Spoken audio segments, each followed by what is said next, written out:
Betul yang di-Pertuan Agong bimbang kerajaan perpaduan jatuh disebabkan PN Bersatu PAS pakar tebuk atap, khianat dan memfitnah nombor satu di Malaysia. PN Bersatu PAS ini gila kuasa. Ada kuasa bolehlah puak-puak PN Bersatu PAS ni lepas. Alah, dulu jadi kerajaan pun gagal.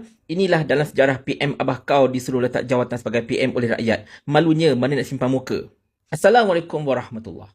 Kadang-kadang kita kesian sebenarnya dengan para penyokong kerajaan baru ni. Pertamanya, mereka masih lagi tak boleh nak move on dengan Sheraton Move, terutamanya penyokong Pakatan Harapan. Dan yang keduanya, hujah yang sama diulang-ulang. Kita buka topik A, dia keluarkan hujah itu. Kita buka topik B, dia keluarkan hujah itu. Macam tak ada hujah lain dah. Skrip yang sama ke dia guna pakai? Tapi tak apa. For once and for all, saya akan cuba untuk touch benda ini, cuba untuk sentuh benda ini, supaya lepas ini tidak ada lagi mana-mana penyokong Pakatan Harapan Barisan Nasional, terutamanya penyokong Pakatan Harapan, dok main pasal tebuk atap dan sebagainya.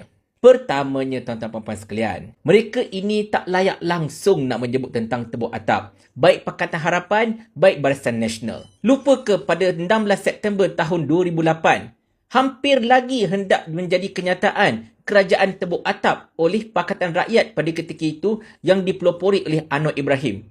Lupa ke kisah 30 MP Sabah dan Sarawak yang cuba dipujuk untuk menyertai dan juga menyokong Pakatan Rakyat pada ketika itu dan gagal hanya disebabkan oleh Pak Lah berjaya membujuk ke semua MP-MP tersebut agar tidak melompat. Sekiranya kalau 30 orang MP itu jadi melompat membentuk kerajaan Pakatan Rakyat dan juga menjatuhkan Barisan Nasional pada ketika itu, adakah masa itu mereka akan kata kerajaan itu tebuk atap? Dan Barisan Nasional pun pada tahun 2009 telah merampas Perak dengan cara memanipulasi lompatan dua orang adun PKR dan juga seorang adun DAP dekat Perak hingga menyebabkan kerajaan Pakatan Rakyat Perak yang dipimpin oleh Datuk Seri Nizar Jamaluddin pada ketika itu runtuh dan juga terpaksa dibubarkan. Dan kemudian kerajaan baru Perak dipimpin oleh Zambi Abdul Kadir mengambil alih. Jadi, tak payah cerita pasal tebuk atap lah. Sebab korang ini pun sebenarnya bukan suci sangat pun. Tetapi menyebut tentang tebuk atap tahun 2020.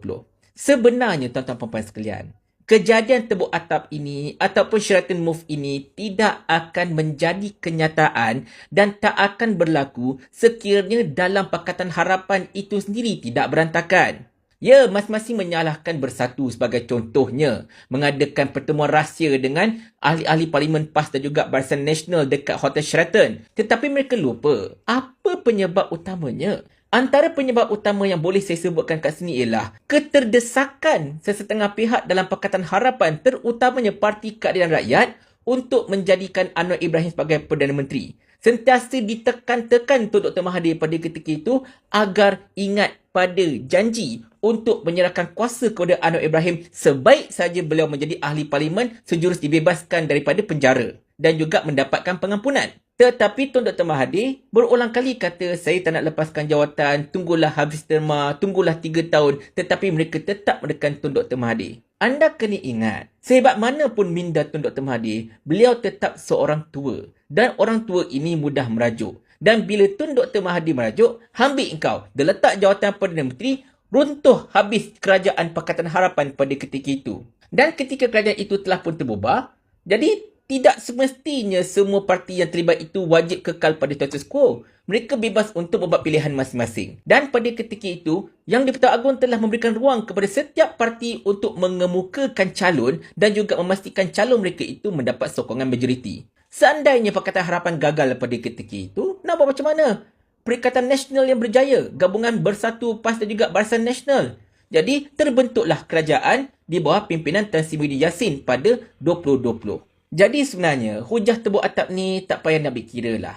Yang paling penting sekali ialah peruntukan dalam perlembagaan di mana seseorang itu akan menjadi Perdana Menteri seterusnya membentuk kerajaan sekiranya dia mendapat sokongan majoriti daripada ahli-ahli Dewan pada hemat baginda. Jadi tidak timbul isu tebuk atap ke dan sebagainya. Bukannya kita berapa kuasa pun. Korang sendiri yang berantakan.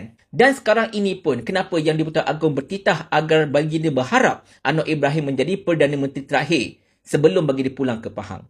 Bukan sebab ura-ura ada orang nak tebuk atap pun. Tetapi tengoklah sendiri dalam parlimen sekarang. Kerajaan dengan kerajaan bergaduh. Pasal telur lah nak bergaduh. Pasal madani pun bergaduh. Sesama parti amanah pun bergaduh. Sani Hamzan kata, saya tak faham Kuala Selangor cakap apa. Padahal duduk itu ialah orang-orang parti amanah. Bukannya DAP lawan PKR ke, PKR lawan parti amanah ke, sesama parti amanah pun nak bertekak kat situ. Macam mana korang ni masalahnya? Jadi sekiranya kalau korang yang bermasalah, korang yang berantakan, janganlah tuduh orang lain nak tebuk atap dan sebagainya. Anggaplah nasihat yang di-Pertuan Agong itu untuk peringatan bagi setiap ahli-ahli Dewan agar terus menjaga kestabilan dan juga keharmonian. Pihak pembangkang jangan buat langkah-langkah yang hendak topple kerajaan. Dan pihak kerajaan pun senonohlah sikit perangai. Janganlah bergaduh sesama sendiri. Ini tidak. Dekat Sabah pun geng nak sadang geng sendiri. Macam mana? Akhirul kalam, tak payah gunalah hujah PAS Bersatu ini nak jadi tebuk atap dan sebagainya. Benda dah lepas pun, dah 3 tahun pun. Korang dah jadi kerajaan pun secara fair and square melalui pilihan raya. Apa nak lagi? Fokus kepada kebajikan rakyat. Fokus untuk memantapkan ekonomi. Anda dah jadi kerajaan. Polis milik anda. Kerajaan milik anda. Parlimen milik anda. Bomba milik anda. Ultraman milik anda. Boboiboy milik anda. So, bola sekarang berada di kaki anda. Assalamualaikum warahmatullahi